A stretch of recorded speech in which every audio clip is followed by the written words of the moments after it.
अमित भाटी जी। राधा वल्लभ सिंह। राधा वल्लभ श्री हरिवंश महाराज जी, आपके चरणों में कोटि कोटि नमन। महाराज जी, श्री जी की कृपा से आपसे पहले भी एक प्रश्न पूछ चुका हूं कि अगर कोई माँ बहन के साथ हिंसा कर रहा हो तो हमें क्या करना चाहिए। गुरुदेव, आपके इसका जवाब बहुत ही सुंदर दिया। आशा है उससे लोग काफी प्रेरित हुए होंगे। गुरुदेव, आपको आज के समय में लाखों लोग सुन रहे हैं और आपकी वाणी पर लोग काफी अमल भी कर रहे हैं। आज के समाज में आपने राधा नाम की एक नई ऊर्जा प्रदान की है। गुरुदेव, आज के भी प्रश्न से इसमें पहली बात यह है कि फिर हम प्रार्थना करते हैं, साउंड में कोई सामर्थ्य नहीं होती, बात मशीन की होती है। मशीन हटा दो तो साउंड कुछ नहीं बोल पाएगा। ये साउंड है, इसमें पावर, ऊर्जा गुरुदेव है, प्रिया जो है, ये सब उन्हीं का बात है। हमारी तो कोई बात, हमारी बात तो वो स्वामी तुलसीदास जी के सामने जब अकबर सम्राट ने ताज उतार के रखा तो आंसू आ गए। तो बाद में उनके निज जनों ने पूछा कि प्रभु, बादशाह ने प्रणाम किया, ताज रख दिया, इसलिए आंसू आ गए? बोले नहीं, इसलिए आए कि जब राम का नहीं था तो मांगने से रोटी भी नहीं मिलती थी।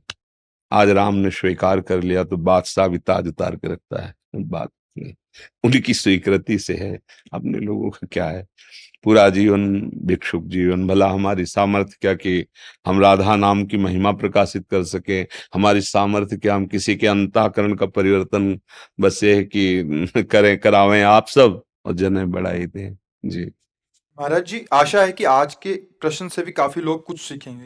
गुरुदेव, जिस बाप ने अपनी जान से भी प्यारी बेटी दी हो, जिस भाई ने अपनी हमजोली बहन दी हो, एक बहन ने अपनी परछाई दे दी हो, एक माँ ने जो दुनिया सब कुछ दे सकती है बट अपनी संतान, उस माँ ने अपनी बेटी दी हो। गुरुदेव, फिर भी लोग आजकल की शादियों में काफी दहेज मांगते हैं और अगर मन मुताबिक दहेज नहीं मिले तो लड़की के साथ हिंसा तक कर देते हैं। गुरुदेव, इस पर भी थोड़ा प्रकाश डालेंगे तो सब लोगों की आंखें खुलेंगी। आप प्रकाश क्या डालना है, बात यह है कि जो अपनी बेटी को दे रहा है तो मुझे तो लगता है कि जितनी उसकी सामर्थ्य होगी उठा नहीं रखेगा, जैसा हमने देखा है।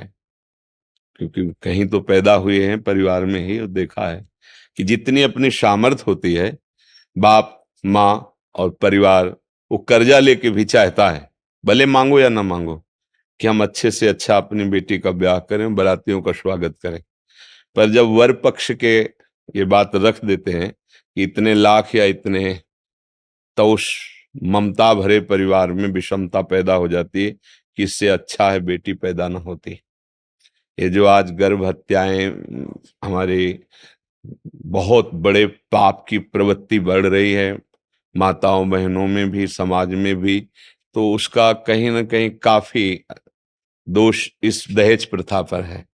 क्योंकि हमने देखा है कि गांव के जैसे किसान आदमी है, बेटी को पढ़ाया लिखाया, सुंदर पुष्ट किया, ब्याह योग्य हो गई, जिनके घर में अब बोले हमको इतने लाख चाहिए, और बेचारा आके घर में बैठ के रो देता है कि किसी तरह तो हम परिवार का पोषण कर रहे हैं, क्या करें।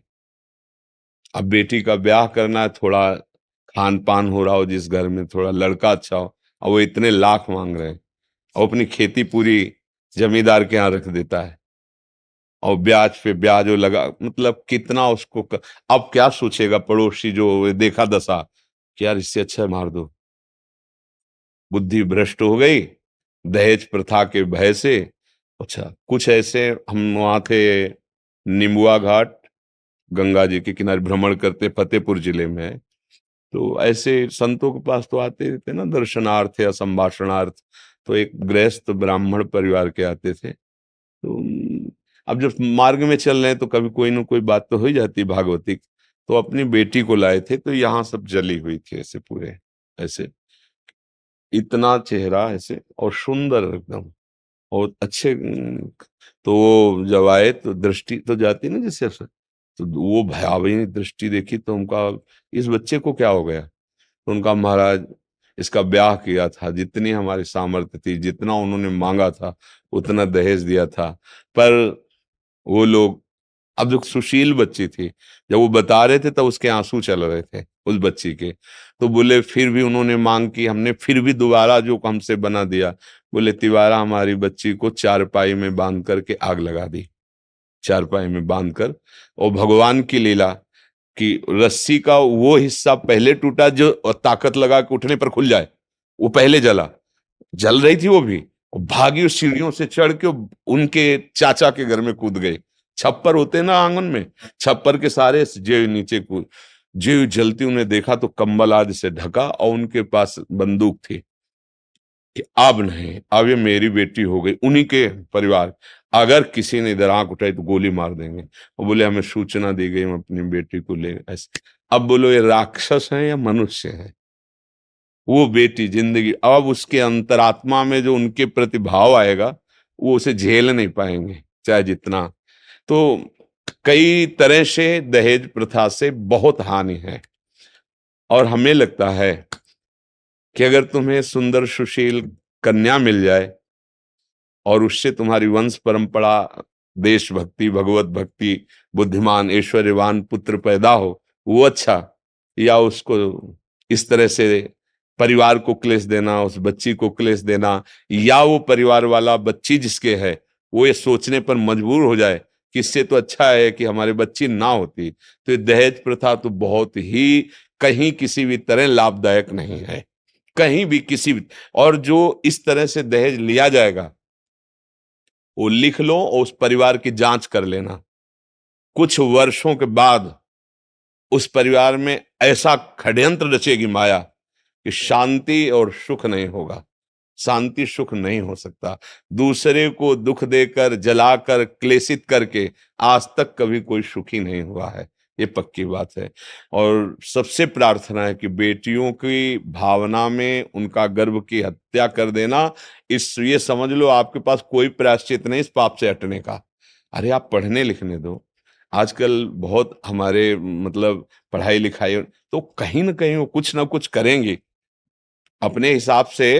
वो जीने लायक बुद्धि भगवान सबको दे देते हैं। हमें तो दिखाई दे रहा है कि बच्चियां बड़ी उन्नति में जा रही, फोर्स में भी बच्चियां जा रही, नहीं जा रही। तो ऐसा ना सोचे कि बच्चे तो हमारा दुर्भाग्य है, ऐसा माता पिता को नहीं। और कई जगह हमने देखा जहां बूढ़े माता पिता को कोई सहयोग नहीं देता, तो हमने देखा बच्चियां ही सहयोग देती हैं। कभी लड़कों को किडनी देते हुए नहीं देखा अपने बाप को। जहां सुनने को आता है तो बेटी ही किडनी देती नजर आती है। लड़के चार हैं, हिस्सा बांट लिए, अब वो एक एक रोटी देने के लिए पड़े, वो भाग के भी जब माता पिता बेटी के पास वही दुलार करती है, क्योंकि वो करुणामयी है ना, मातृ स्वरूप हृदय में विराजमान ना।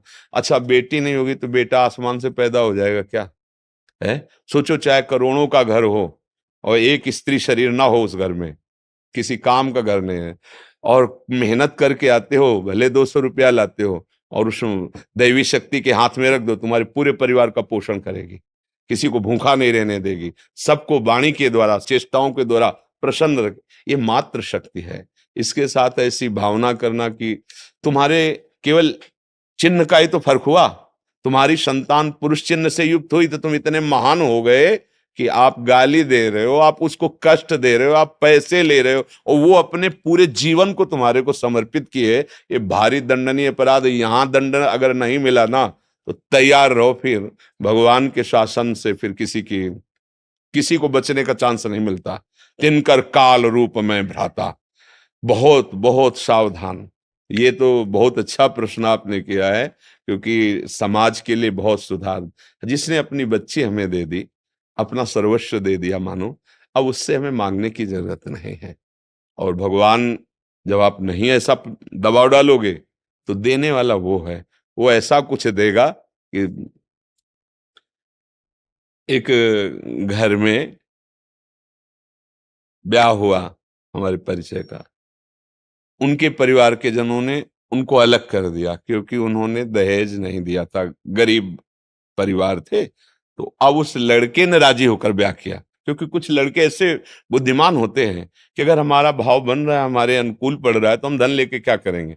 पर माता पिता का भाव धन के प्रति था तो उसको अलग कर दिया, एक कमरा केवल दिया।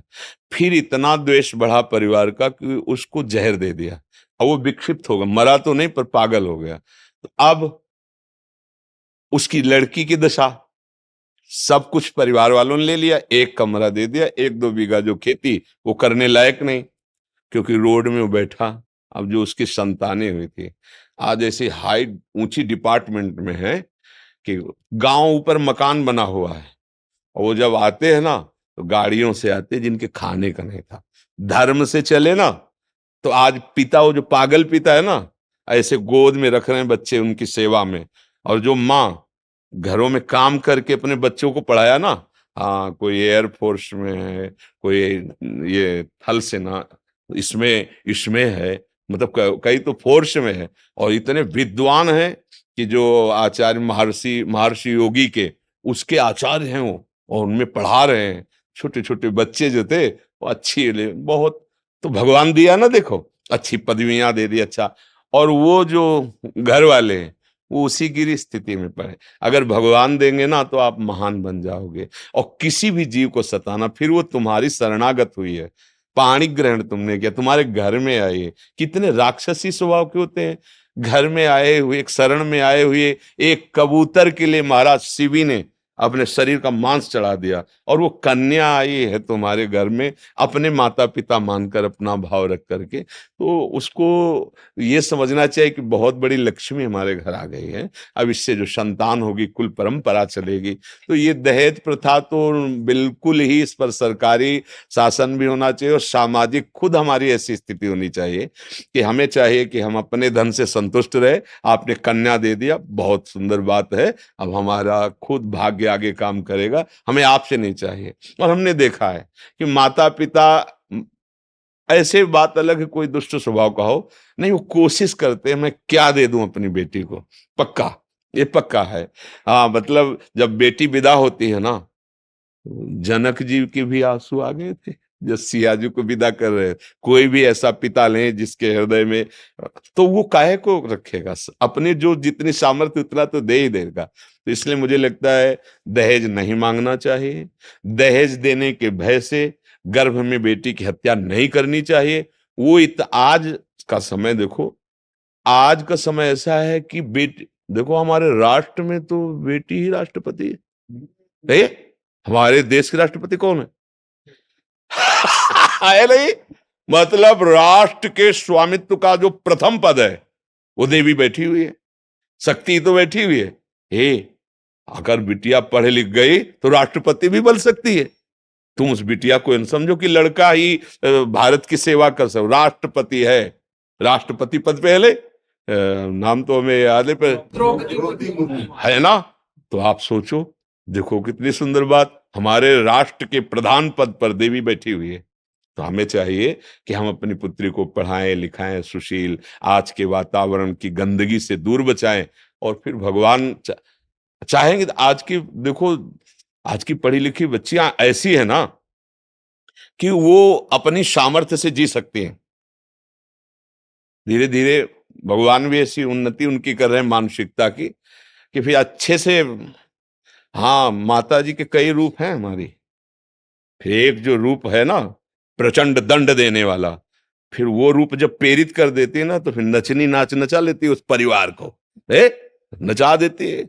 हाँ, फिर हमारी भगवती की बड़ी सामर्थ्य है, वो बैठ जाएंगे बुद्धि में कि तुम देखना चाहते हो स्त्री में क्या सामर्थ्य है, पूरी खा पानी पा जाएंगे, क्योंकि दैवी शक्ति है। इसलिए नमन, तो तुम्हारे परिवार का पोषण और मंगल हो। हमें लगता है दहेज प्रथा बहुत ही हानिकारक है, बहुत ही ये हमारे समाज का एक ऐसा रोग है जो बहुत पुराने से चला आ रहा है, और इस रोग से ग्रसित होकर के बहुत लोग छिन्न भिन्न हो जाते हैं, खिन्न हो जाते हैं, उदास हो जाते हैं। बेटी पक्ष के लिए उनके हृदय में अश्रद्धा पैदा हो जाती कि अगर आज बेटी ना होती तो मैं ऐसा नहीं। बिल्कुल धैर्यपूर्वक चलो, भगवान ने सबके भाग्य की रचना की है, और पढ़ लिख करके हमें लगता है कि कोई भी अच्छा सा जीवन जी सकता है। नहीं जी सकता? नौकरी करो, व्यापार करो। देखो माता बहनें बहुत सी जगह उन्नति को प्राप्त हो रही। आजकल तो बच्चे पढ़ते पढ़ते ऐसे नौकरियां करने लगते हैं कि माता पिता की भी सेवा करते हैं, और जहां ब्याह हो उस पक्ष को भी संतुष्ट करने की सामर्थ्य उन्हीं बच्चियों में है, पैसे पैसे कमाने लगी है। तो पर दहेज लेने वाली भावनाओं का त्याग कर देना चाहिए। हाँ, सब नौजवान भाई समाज सुधारक बनो, व्यसन त्यागो, गंदी बातें गंदी आदतें जो हमारे समाज में फैल रही, एक दूसरे मिल करके रोको। अगर आप रुके और एक मित्र को रोका तो दूसरे को रोकने की सामर्थ्य रखता है। ऐसे अगर हमारा एक मोहल्ला सुधर गया तो फिर एक गांव सुधर जाएगा, एक गांव सुधर गया तो एक नगर सुधर जाए। धीरे धीरे हम लोग भारतवासी हैं, सौहार्द ही हमारा स्वरूप है। गांव में रहते हजारों लोग थे, पर लगता था हम सब एक ही घर के हैं। सब एक ही घर के लगते थे। आज जो हमारी विविधता भावनाओं में, ये ऊंचता नीचता, ये सब बड़े छोटे, ये सब जो धन को लेकर के, जन्म को, कुल को लेकर के कई तरह, ये सब मानसिकताएं केवल हैं। हम एक ही प्रभु के बच्चे हैं। अगर हम अच्छे आचरण से चलें तो हम मनुष्य जीवन बड़ा आनंद में, सुख में व्यतीत। अच्छा, ये हमारे जवान भाइयों को ही जरूरत है, क्योंकि यही हमारे देश के भविष्य हैं। अब 15 से लेकर के 35 तक की अवस्था के जितने हैं ना, ये तूफानी अवस्था होती है। अगर इसमें गंदी बातें आ गई, गंदा आहार, गंदा व्यसन, तो फिर ठीक नहीं है। हाँ, अच्छी समाज का संगठन करो और स्वयं अच्छे बनो और दूसरों को अच्छाई के मार्ग पर चलने का सहयोग दो, प्रेरणा दो।